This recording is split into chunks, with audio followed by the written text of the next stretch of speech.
quando eu fui em Leifé, em agosto do ano passado, Obá Lessum falou comigo que Obá Talá tinha mais uma missão para mim. Eu então perguntei ao Obá Lessum, Eruadadi Obá, Obá, eu não sei o que é Obá Petu, porque eu gostaria, com todo respeito, que o senhor me dissesse o que Obá Talá tem para mim, e não o que eu quero de Obá Talá. Mas o que Obá Talá tem para mim? Obá Lessum então virou para mim e falou, olha, eu vou consultar Obá Talá e te falo. Ele então voltou e disse, Obá Talá quer que você seja um Ixorô. Eu falei assim, mas o que é isso? O que é Obá? O que é rei Ixorô?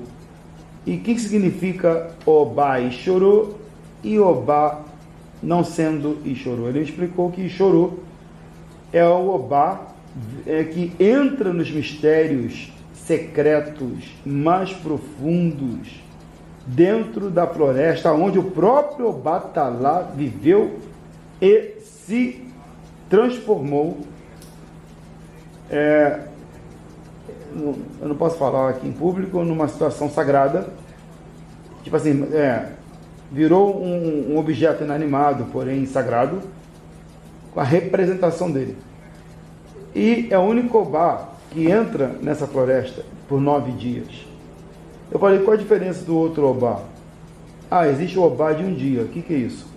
No Brasil nós temos aí doutor honoris causa, por exemplo, pessoas que fizeram o bem à humanidade, pessoas que fazem o bem, tudo isso. Faz algum serviço social, né? Criam escolas, criam cursos, enfim. O Obá de um dia é uma coroa de homenagear aquela pessoa que tem um bom templo, cuida da sociedade.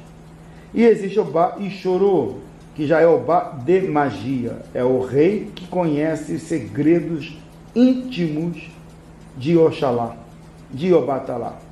É a iniciação completa numa floresta, né, dos Ixorôs. Então, Obá Ixorô é isso. É quando nós nos tornamos pai realmente da sociedade iorubá. E eu fui o único estrangeiro, pela primeira vez na história da Nigéria, a ser um Ixorô. Agora, Obá, tem muito brasileiro Obá, tem muito americano Obá.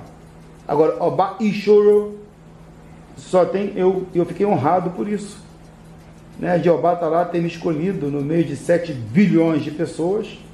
Eu sou o 6º rei depois de Obá Lessum.